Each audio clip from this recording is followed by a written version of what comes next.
welcome back to my channel. Thank you all for your comments, which I have read. I haven't had time to reply to them yet, so forgive me for that. I will try and reply to them in due time, but I have read them, and so thank you for your comments. Yeah, I just wanted to do, it's like a little update video, as I've got a little window of time. Got my hood up because I really need to wash my hair, but I don't know if any other autistic people watching this can relate to this, but I absolutely hate washing my hair.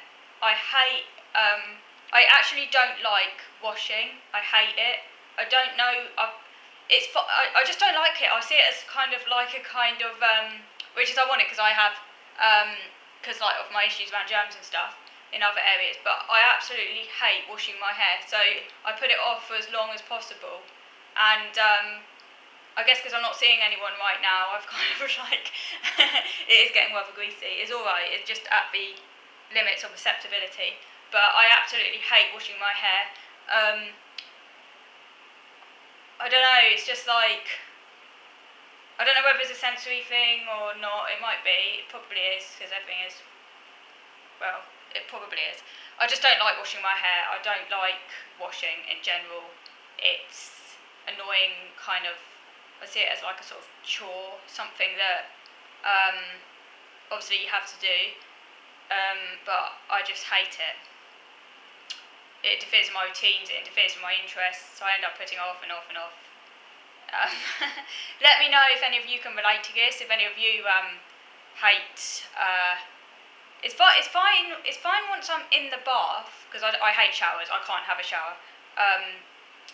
I used to have them sometimes when I was a kid, like when we were on holiday, where like the place would have a shower, and I was always like really scared of a shower at first, and then eventually I got used to it, and it was okay just about. But I've never, if I can avoid having a shower, I will avoid having a shower because I don't really like showers, because the water comes out really suddenly, and yeah, I'd rather have a bath. And once I'm in a bath, it's fine, as long as the water is set.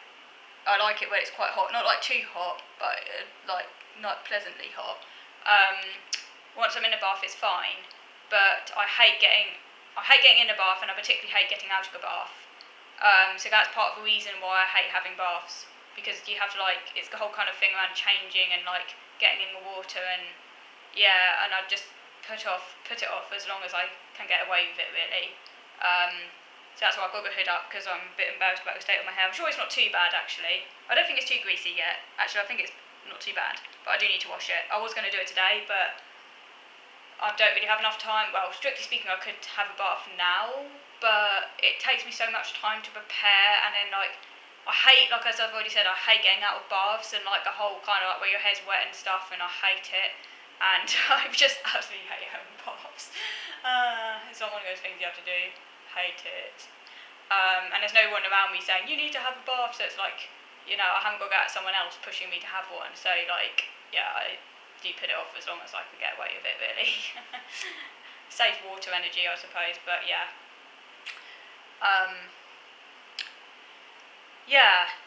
Probably have to have, my hair's going to be so greasy tomorrow. I'll try and have one tomorrow. Well, I will need to have one tomorrow, because my hair's going to be like, beyond the limit. It's not too greasy at the moment, it's just slightly greasy. I mean, to be fair, I don't think it is actually too greasy yet, because my hair doesn't get too greasy, but it probably will be more greasy tomorrow. So yeah, nah, I don't want people thinking I'm unclean, so I'll need to have a bath tomorrow. It's just time. Anyway, going off a bit on a tangent there, but that's why I've got my hood up. What was I going to say? Yes, so I wanted to provide like an update video, really, just talking about therapy and things. And it's good. It's actually really good news on the therapy front, because I have finally hit the jackpot and found a therapist that I feel is really good for me, really compatible, and I feel I know I can work with her. And she seems really nice, really thorough, really structured, and with a very solid understanding of both autism and OCD. And I'm just getting really good vibes from her. And this that this is, and I just know, where you just know something. This isn't just a hunch. I know I'm going to be able to work with it, and this is going to be long term, and I don't need to change therapists again. I've finally found the one for me. Like, you just know, because I had my first session earlier on in the week on Monday. And she spent some time getting to know me, getting to know my issues, like my OCD. Now, I want to talk about the OCD thing, because although I say OCD, it's very different to the OCD that is classically understood as OCD.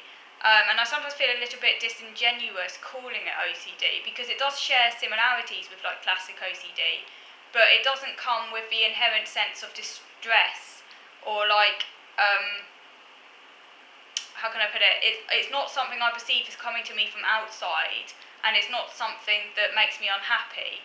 And in the sense that I'm not strictly speaking mentally ill or unwell, because I feel in order to be mentally ill or unwell, it has to be kind of either causing a person extreme distress and unhappiness, or either that or the person has lost all touch with reality, but depends on the kind of mental illness, obviously. I don't see myself as mentally ill because I'm extremely logical and actually not unhappy. I mean, I'm not like really happy either, but I'm kind of just I just exist. I don't know, I don't resist. I think the difference is I don't resist my condition. In other words, the psychologist put it in really good language. She called it, in good psychological language, she said that basically it's ego syntonic, so it's synchronised with my being, as opposed to ego dystonic, coming from outside and causing distress. So I do feel that although I very loosely call it OCD, it's possibly, it's really hard to know, because like, obviously I was diagnosed with it before my autism diagnosis, but when I got diagnosed with autism, the psychiatrist I saw, who helped diagnose me, basically said that, based on everything I was telling him, he thought that it was more an autistic need for order as opposed to like true OCD. So although it shares similarities with true OCD, it's more connected to my need for order, and because it comes from the autism, it like is generated from within the autism. It kind of is an organic outgrowth of the autism. It's not something that kind of comes from outside. It's not something that I feel was an alien intrusion. And although in OCD they often talk about intrusive thoughts, again, although I do get thoughts and that are very obsessive and can be quite distracting at times, I'm not sure I would describe them as, I mean, it's hard to know because obviously I only know my own situation, and these terms are quite abstract in a way, like what does intrusive mean? But I mean, they are intrusive in the sense they're distracting, but I don't see them as coming from outside of myself. I see them as part of who I am and something that has just grown up with me. They've grown up with me in a sense that I've had them for as long as I can remember. They come and go, and yeah, and like, so it possibly makes more sense actually to talk about my issues around germs as more in a way of a very extreme specific germ phobia around particular illnesses, which does have some overlap with sort of OCD behaviours, where I might wash my hands a bit more, for example. I might be worried about getting sick. But it's different to classic OCD in the sense that as long as I've avoided those things, it doesn't cause me loads of distress, and I can still get on with my life, which is a very narrow existence, admittedly, but because I think the autism means I don't have the desire to be social, I don't have such a desire to kind of get out and about, and I'm quite kind of self-sufficient in the sense that I develop my own interests and I don't need other people to be fulfilled in that respect. It doesn't make me feel distressed, so in that respect it kind of is ego syntonic, and that it's not something I'm actively resisting, even though it is annoying. And obviously, in an ideal world, I wouldn't have these problems. But I guess I've just kind of, in a sense, accepted it as like part of who I am, because I've never known any different. So I'm not like I'm not getting distressed by it, because I can't imagine basically being different. Maybe in a sense the autistic deficits in imagination actually help me in a weird way, because I do struggle with imagination, and I feel I am very kind of wrapped up in the present. I do find it hard to imagine the future, and I also find it quite hard to kind of draw connections in life and stuff, but that actually might help me, funnily enough, in terms of not getting distressed. And also in the same way, let's say someone with more classic OCD who isn't autistic, because the other weird thing is that it's driven quite a lot by compulsive repetition, and I'm trying to think how the best way to describe it. Like, so for example, I just know I need to wash my hands after touching something. It's not so much a thought, it's more just like an urge, and I'll do that. I won't wash my hands. I wash my hands more than like normal people. But obviously, like with COVID situation now, it's like everyone's washing their hands. So I sometimes, maybe it's, I don't know, because I don't know what normal people do right now. But once I've done that, it's not. I wash my hands like, you know, like the you sing Happy Birthday twice. I do that because it's a rule and I like rules. And once I've done that, so it's not like I'm washing my hands extremely over the top, but obviously more than like normal people, but not like massively so, and certainly not as much as someone with really hardcore classic OCD who needs to take medication and things. So I can do that, but then I can go back and like happily do my interest without any thoughts annoying me. So yeah, that's how it's different to classic OCD. I feel maybe it should be thought of more as like a very extreme germ phobia that's kind of in a more phobic quality with some elements of OCD, but more phobic in nature. And more actually very much connected to my autism. I mean, obviously, not all autistic people have what I have, clearly not.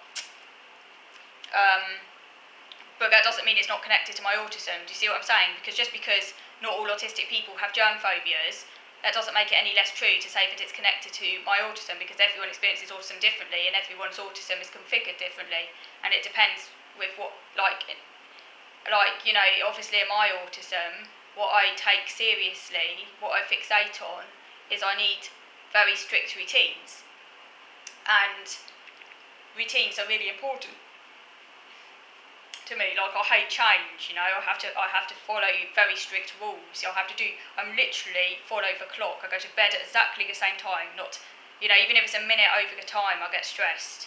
You know, I have to get up at exactly the same time every day. I have to have my breakfast at the same time. Pretty much everything is done at the same time. It's almost like with military precision.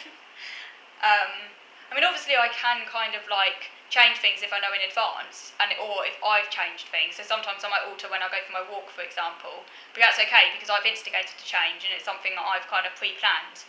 I don't deal well with someone else forcing change on me, and some things are really sacred, like the time I go to bed, for example, and it'll take a lot for me to change that. But yeah, I mean, I am very fixated on routine. It's really very important to me. And because I need routine so much, obviously anything that threatens that routine, and obviously illness massively threatens routine, because if you get ill, you know, it's going to be a lot harder for me to fulfill my routine. I potentially won't be able to do things in a way that I want to do them, and it's a change to the body as well. So it threatens me on many different levels. Consequently, I worked out from quite a young age that if I could avoid getting sick, I could keep things balanced, and, you know, and things would stay stable. Obviously, you can't go through life avoiding getting ill. That's not possible. But I worked out that the logic to me made sense, that if I could avoid people who were infectious, obviously I would protect myself, because I definitely wouldn't get the disease, you know.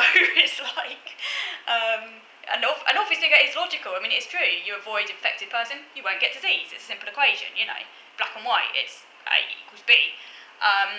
But obviously it's not really a very balanced way of living, really, and also obviously you make great sacrifices along the way and ultimately become very disabled, because, you know, if you're that scared of disease, it's obviously going to limit your life quite a lot.